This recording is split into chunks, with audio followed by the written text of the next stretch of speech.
Assalamualaikum warahmatullahi wabarakatuh. Yang terhormat Kepala Puskesmas Gondang serta jajarannya, yang terhormat Ibu Ana serta Ibu Siti selaku dosen pendamping, yang terhormat ibu-ibu peserta penyuluhan serta teman-teman pemateri yang berbahagia. Pertama-tama marilah kita panjatkan puja dan puji syukur kehadirat Allah Subhanahu wa taala yang telah melimpahkan segala rezekinya sehingga kita dapat berkumpul pada pagi hari ini dengan sehat walafiat. Kedua kalinya yaitu sholawat serta salam kepada junjungan Nabi kita Nabi Muhammad SAW. Selanjutnya saya akan membacakan susunan acara pada pagi hari ini. Yang pertama yaitu pembukaan, kedua pembagian kuesioner pretest, ketiga penyampaian materi yang dilanjutkan dengan sesi tanya jawab. Yang keempat yaitu pembagian kuesioner post-test, dan yang terakhir yaitu penutup. Yang pertama yaitu kita buka acara pada pagi hari ini dengan bacaan Bismillahirrahmanirrahim. Kedua dilanjut dengan pembagian kuesioner pretest yang akan dibagikan oleh petugas. Waktu dan tempat dipersilahkan. Silakan ibu-ibu untuk mengisi kuesioner yang telah dibagikan ya.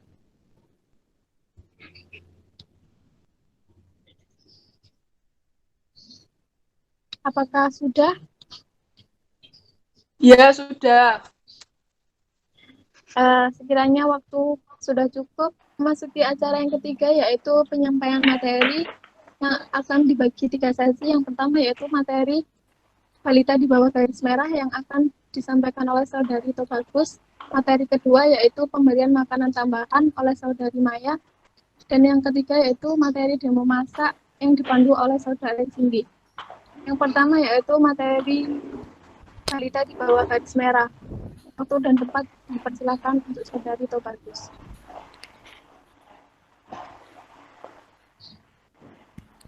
Ya, terima kasih kepada moderator karena sudah memberikan waktu. Assalamualaikum warahmatullahi wabarakatuh. Waalaikumsalam warahmatullahi wabarakatuh. Pada kesempatan kali ini, saya akan menyampaikan materi tentang balita bawah garis merah atau balita BGM. Oke, jadi apa sih balita bawah garis merah itu?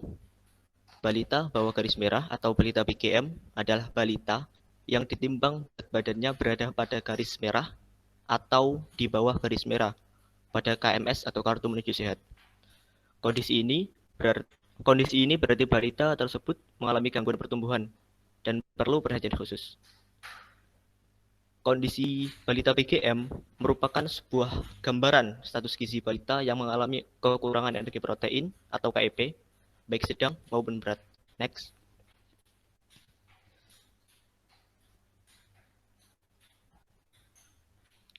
Kondisi balita BGM ini dipengaruhi oleh beberapa faktor, antara umum pengaruh 8 faktor.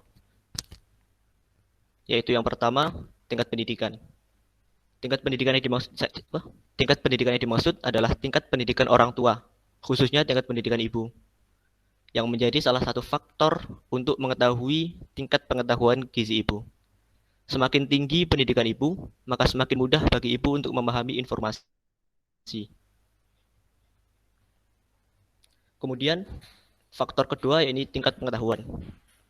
Pengetahuan ibu yang kurang menyebabkan ibu tidak bisa atau kurang bisa memilih dan menyediakan makanan untuk memenuhi atau menyediakan gizi anak, khususnya energi dan protein. Faktor yang ketiga yaitu tingkat pendapatan. Pendapatan yang dimaksud di sini adalah pendapatan keluarga. Pendapatan keluarga itu adalah besaran pendapatan baik oleh suami atau oleh istri yang bekerja. Jadi besaran pendapatan di sini merupakan hasil penjumlahan dari seluruh pendapatan yang diterima keluarga tersebut. Besaran pendapatan suatu keluarga akan menentukan jenis makanan yang dikonsumsi. Bila besarannya hanya cukup untuk membeli makanan, maka biasanya makanan yang dibeli adalah makanan sumber kalori dan biasanya hanya berupa karbohidrat. Faktor yang keempat yaitu jumlah anggota keluarga. Salah satu penelitian menuliskan bahwa semakin besar jumlah anggota keluarga, maka semakin besar pula persentase status gizi kurang yang dialami balita. Faktor yang kelima yaitu akses layanan kesehatan. Faktor ini terkait dengan imunisasi terhadap balita yang bertujuan untuk mencegah balita terkena gangguan kesehatan yang secara langsung maupun secara tidak langsung dapat menyebabkan balita mengalami gangguan KIP. Yang keenam, yaitu sikap ibu terhadap makanan. Faktor ini terbukti berpengaruh terhadap kejadian gizi kurang dan gizi buruk. Dalam satu penelitian disebutkan bahwa odds ratio sebesar 6,98%. Artinya, ibu yang mempunyai balita 12-59 bulan mempunyai resiko menderita gizi kurang dan gizi buruk sebesar 6,98 kali lebih besar dibandingkan dengan ibu yang mempunyai balita gizi baik. Kebiasaan makan ini ada yang baik dan juga ada yang buruk. Dan biasanya dipengaruhi oleh adanya sebuah pantangan atau tabu yang berlawanan dengan konsep-konsep gizi. Faktor yang ketujuh yaitu ketersediaan pangan yang tidak cukup. Kemudian faktor yang terakhir, yaitu faktor yang ke-8, pola asuh anak. Salah satu penelitian menemukan bahwa ada perbedaan proporsi kejadian KIP antara ibu yang mempunyai pola asuh kurang baik dengan ibu yang mempunyai pola asuh baik. Next. Nah, di slide ini ditunjukkan tentang gejala-gejala BGM. Gejala yang pertama atau tanda yang pertama yaitu balita sangat kurus, yaitu balita dengan indeks BB per TB-nya kurang dari min 3 standar deviasi. Kemudian yang kedua, balita gizi buruk, yaitu balita dengan indeks BB per U kurang dari min 3 standar deviasi. Kemudian yang ketiga, balita dengan tanda-tanda klinis marasmus dan kwashiorkor. Next.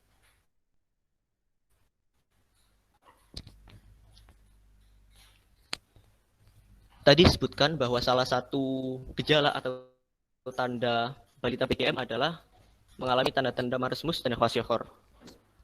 Marasmus itu apa? Tanda-tanda marasmus itu apa? Salah satunya adalah anak tanpa sangat kurus, tinggal terbungkus kulit. Untuk gambarnya yang sebelah yang ada di bawah. Kemudian kwashiorkor, ciri-cirinya adalah odema umumnya di seluruh tubuh dan terutama pada kaki. Itu gambar yang di atas.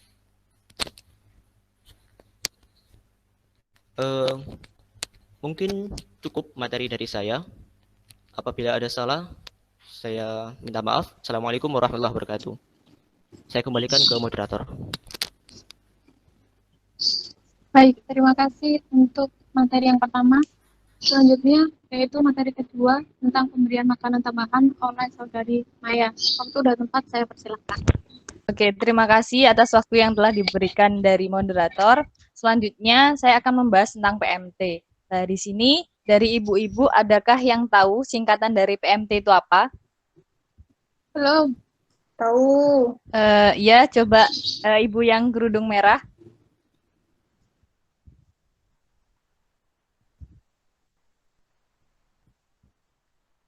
PMT adalah pemberian makanan Ya, tambahan. benar sekali. PMT, terima kasih untuk ibu yang kerudung merah. Jadi, PMT itu adalah pemberian makanan tambahan yang mana digunakan untuk menambahkan zat gizi dalam tubuh sehingga dapat mencapai status gizi yang lebih baik. Nah, biasanya PMT ini digunakan untuk penderita atau intervensi untuk intervensi balita yang menderita kurang gizi. Seperti itu. Next.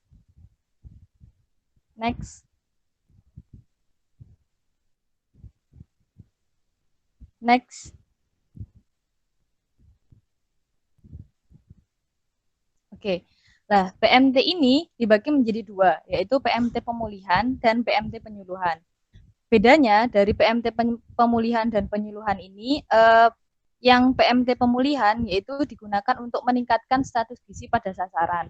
Sedangkan PMT pada penyuluhan ini digunakan untuk mencegah resiko terjadinya permasalahan gizi seperti ibu hamil kek, dan balita yang kurang gizi atau gizi buruk. Biasanya PMT ini diberikan maksimal 1 bulan. Jadi begitu. Bedanya pemulihan dan penyuluhan seperti itu. Next.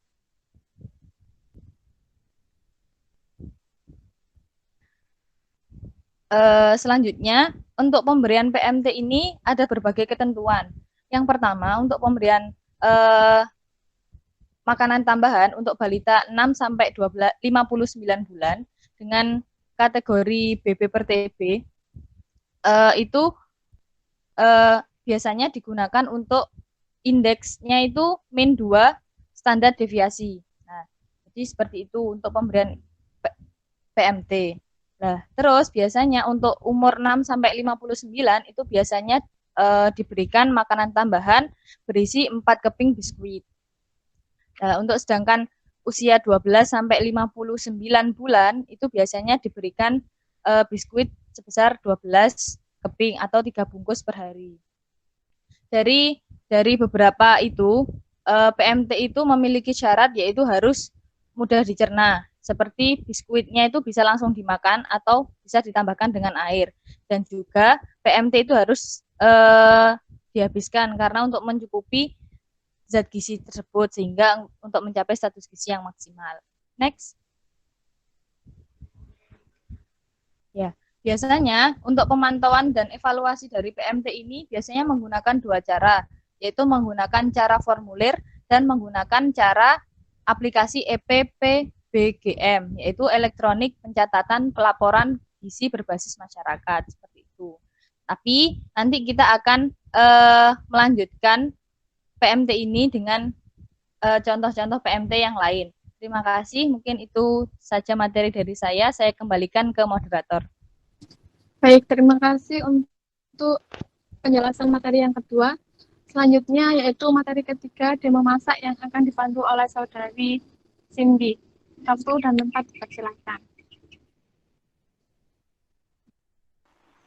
Baik, terima kasih moderator atas waktu yang diberikan. Ibu-ibu bagaimana? Apakah masih semangat hari ini? Masih. Semangat. Ya, bagus. Ya, hari ini saya akan mendemokan menu PMT, yaitu rolade ikan lele. Yang bahan-bahan yang dibutuhkan cukup simpel sekali, yaitu berupa daging 100 gram daging ikan lele. Kemudian ada garlic powder atau bawang putih bubuk. Ini juga bisa diganti apabila tidak ada ini. Kita bisa memakai 1 siung bawang putih. Kemudian ada minyak wijen. Ini digunakan cukup 1 sendok makan saja. Kemudian ada telur dadar. 1 butir telur dadar bisa dibuat menjadi sekitar 4 buah telur. 1 butir telur bisa menjadi 4 buah telur dadar. Gitu. Telur dadar digunakan untuk sebagai kulitnya. Nah, selanjutnya kita akan menghaluskan dan mencampur ikan lele tadi, daging ikan lele dengan bumbu-bumbu yang telah disiapkan dan akan menjadi seperti ini. Nah, ini digunakan untuk isian di dalamnya. Selanjutnya, isian ini diletakkan di atas telur dadar tersebut, kemudian digulung. Setelah digulung, itu telur dadar tadi, adonan tadi itu dikukus selama 30 menit. Setelah 30 menit, dapat langsung disajikan dengan dipotong dengan ketinggian sebesar 1 cm seperti ini. Ini hasil jadinya. Dan atau juga bisa digoreng lagi. Gitu. Nah, hari ini bagaimana? Apakah demo masaknya? Sungguh sangat simpel kan? Tidak ada yang ribet. Jadi, ibu-ibu bisa praktekkan di rumah. Nah, saya kembalikan lagi ke moderator. Terima kasih. Terima kasih untuk materi yang terakhir, yaitu demo masak yang disampaikan saudari Cindy. Selanjutnya kita buka sesi tanya jawab. Apakah ibu-ibu ada yang bertanya? Saya. Ya, silakan untuk ibu yang berkerudung hijau. Ya, nama saya Dia. Saya ingin bertanya kepada Kak Cindy yang demo masak tadi. Silakan. Tadi kan roladenya itu gunain daging dari ikan lele. Terus kalau misalnya diganti dengan daging lain, kayak daging ayam atau yang lainnya, apakah bisa? Terima kasih. Ya, Baik, terima terima kasih kasih. untuk jawabannya. Pertanyaannya, selanjutnya, apakah ada yang bertanya lagi, Ibu-Ibu? Saya. Oh ya, untuk ibu yang berkerudung merah, silakan. Apa pertanyaannya? Ya, perkenalkan, nama saya Ibu Talita. Saya mau bertanya kepada Mas Bagus. Tadi kan disebutkan ada faktor yang menyebabkan bayi BGM. Nah, itu apakah ada faktor-faktor lain yang dapat menyebabkan BGM selain yang 8 tadi? Terima kasih. Ya, sama-sama. Terima kasih atas pertanyaannya. Selanjutnya, apakah ada yang bertanya lagi? Ayo, ibu-ibu, silakan bertanya. Saya. Oh ya, untuk ibu yang berkerudung abu-abu, silakan. Apa pertanyaan? Saya Nila, saya mau bertanya sama Mbak Maya. Ya, silakan. Itu kira-kira apa ya? Cara menyimpan makanan tambahan itu gimana yang baik itu?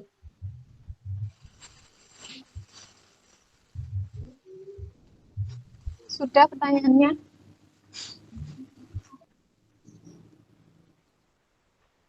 Terima kasih untuk pertanyaannya dari Bu Nila. Silakan untuk teman-teman dijawab pertanyaannya dari ibu-ibu yang sudah bertanya. Yang pertama yaitu Oke, terima kasih atas pertanyaannya. pertanyaan dari Ibu Dia. Silakan Saudari Cindy menjawab. Untuk menu rolado ini dapat pertama awalnya saya menggunakan daging ikan lele. Dengan rolado daging ikan lele ini mengandung energi sebesar kurang lebih 228 kilokalori. Nah, sedangkan kalau ingin misalnya diganti, kan misalnya kalau tidak doyan dengan ikan gitu, bisa diganti dengan tahu. Namun energinya lebih rendah yaitu 220 atau bisa juga diganti dengan daging ayam yang energinya lumayan cukup tinggi yaitu 429 kilokalori. Nah, energi ini itu bukan satu biji atau satu buah rolado tadi, tapi untuk satu resep. Jadi cukup untuk memenuhi atau untuk sebagai menu pemberian makanan tambahan. Gitu. Apakah Ibu Dia sudah paham? Ya, saya paham. Terima kasih. Terima kasih. Ya. Ya, selanjutnya untuk pertanyaan dari Talita, untuk Saudari Bagus mohon dijawab. Iya, terima kasih atas pertanyaannya. Sebelumnya saya minta maaf tidak menampilkan video karena sepertinya ada gangguan. Tadi pertanyaannya kan, apakah ada faktor lain selain 8 faktor tadi? Sebenarnya untuk faktornya itu relatif ya. Bahkan dari 8 faktor tadi tidak selalu ada 8 faktor tersebut. Sebagai contoh, dalam beberapa penelitian ada yang menyebutkan bahwa jumlah anggota keluarga itu tidak punya pengaruh. Pengaruhnya nggak ada. Tapi dalam penelitian yang lain, jumlah keluarga itu mempunyai pengaruh. Jadi untuk faktor-faktor ini relatif. Mungkin bisa 8, bisa kurang, atau bisa lebih. Mungkin seperti itu. Ya, terima kasih atas jawabannya. Apakah sudah dipahami, Ibu Talita? Ya, sudah. Terima kasih. Ya, untuk selanjutnya pertanyaan terakhir dari Ibu Nila. Silakan untuk Saudari Maya menjawab pertanyaannya. Ya, terima kasih. Jadi penyimpanan PMT yang baik itu biasanya itu yang pertama tidak boleh dicampur oleh bahan-bahan yang berbahaya. Terus yang kedua bisa disimpan di tempat yang kering. Yang selanjutnya harus disimpan di tempat yang bersih dan tertutup agar pencemaran dari bahan-bahan itu tidak tercemar dan juga dari binatang pengganggu yang bisa merusak PMT tersebut. Gitu. Cukup, mungkin saya kembalikan ke moderator. Siapa? Ya, untuk Ibu Nila, apakah jawaban dari Saudari Maya sudah dipahami? Ya, sudah paham, Mbak. Terima kasih. Ya, apakah ada pertanyaan lagi dari ibu-ibu kali ini? Tidak. Cukup. Ya, terima kasih untuk pertanyaan-pertanyaan yang telah diajukan dari para ibu-ibu. Selanjutnya kita memasuki acara pembagian post-test yang dibagikan oleh para petugas. Silakan ibu-ibu diisi ya post-testnya.